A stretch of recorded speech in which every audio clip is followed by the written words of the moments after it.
अस्सलामुअलैकुम। आज मैं आपके साथ बहुत ही सिंपल और इजी मछली के सालन की रेसिपी शेयर कर रही हूँ। तो आइए शुरू करते हैं। आधा कप तेल गरम करें। तेल गरम होने के बाद 1/4 चम्मच मेथी दाना डालें और 10 से 12 कड़ी पत्ते शामिल कर दें। जब कड़ी पत्ता कड़कड़ाने लगे तब आप इसके अंदर 2 दरमियानी प्याज पीस कर शामिल कर दें। साथ ही आधा खाने का चम्मच अदरक और आधा खाने का चम्मच लहसुन का पेस्ट भी शामिल कर दें और तमाम चीज़ों को अच्छी तरह से भून लें।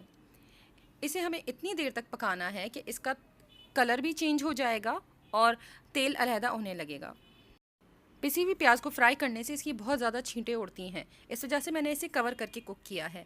जब आपको लगे कि इसका कलर तब्दील हो गया है और तेल अलहदा होने लगा है तब आप इसके अंदर 3 से 4 पिसे हुए टमाटर शामिल करें। टमाटरों को वही पहले उबाल कर उसका छिलका अलहदा कर लें, इसके बाद उसका पेस्ट तैयार करें। साथ ही इसमें शामिल करें 1/4 चम्मच अजवाइन, 1.5 से 2 चाय के चम्मच नमक, 1/4 से आधी चाय का चम्मच हल्दी पाउडर, 1 चाय का चम्मच देगी लाल मिर्च पाउडर या इसे तलहार मिर्च पाउडर भी कहते हैं, 1 चाय का चम्मच लाल मिर्च पाउडर, 1 चाय का चम्मच धनिया पाउडर, आधी चाय का चम्मच ज़ीरा पाउडर।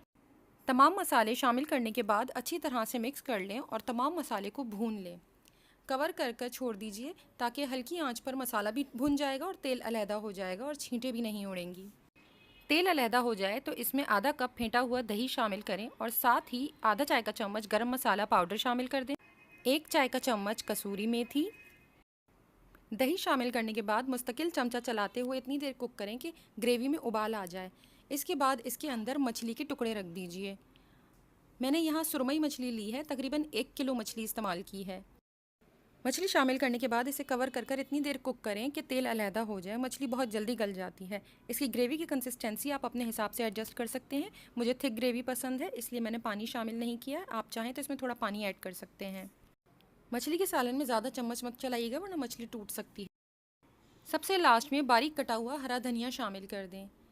गर्मा गर्म मछली के सालन को प्लेन बॉयल राइस के साथ सर्व करें या फिर आप इसे चपाती के साथ भी सर्व कर सकते हैं।